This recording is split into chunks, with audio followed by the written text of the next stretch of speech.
मोदी आपके लिए জনসমুদ্রের রূপ নিয়েছে পশ্চিমবঙ্গের তাহেরপুর। অপেক্ষা প্রধানমন্ত্রী নরেন্দ্র মোদীর আগমনের, কিন্তু বাধ সাধল ঘন কুয়াশা। হেলিপ্যাডে অবতরণ করতে না পারায় পরিবর্তন পরিকল্পনা সভায় উপস্থিত জনতার উদ্দেশ্যে ভার্চুয়ালি বক্তব্য দেন তিনি। बंगाल का विकास करते हैं।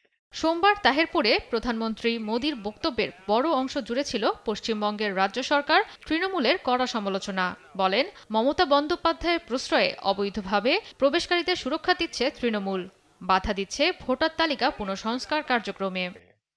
लेकिन गो बैक মোদী বলেন, ক্ষমতাসীন তৃণমূল সরকারের দুর্নীতির কারণে বাধাগ্রস্ত হচ্ছে পশ্চিমবঙ্গের উন্নয়ন, আটকে আছে হাজার কোটি টাকার প্রকল্প। এজন্য তিনি বিজেপিকে ভোট দেওয়ার আহ্বান জানান। তার মতে, কেন্দ্র ও রাজ্য সরকার একই দল দ্বারা পরিচালিত হলে বাজেট, প্রকল্প ও উন্নয়নমূলক কাজ দ্রুত করা সম্ভব।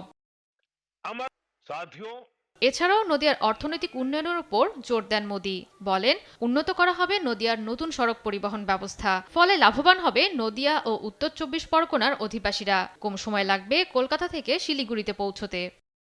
एक सूत्र से সভায় পশ্চিমবঙ্গের কর্মসংস্থানের বেহাল অবস্থা তুলে ধরা হয়। কেন্দ্রীয় মন্ত্রী সুকান্ত মজুমদার জানান, অবৈধভাবে তৃণমূলের লোকদের চাকরি দিয়েছেন মুখ্যমন্ত্রী মমতা বন্দ্যোপাধ্যায়। মোদীর আগমন উপলক্ষে গো ব্যাক মোদী প্ল্যাকার্ডের দেখা মেলে চাকদহের জাতীয় সড়কে।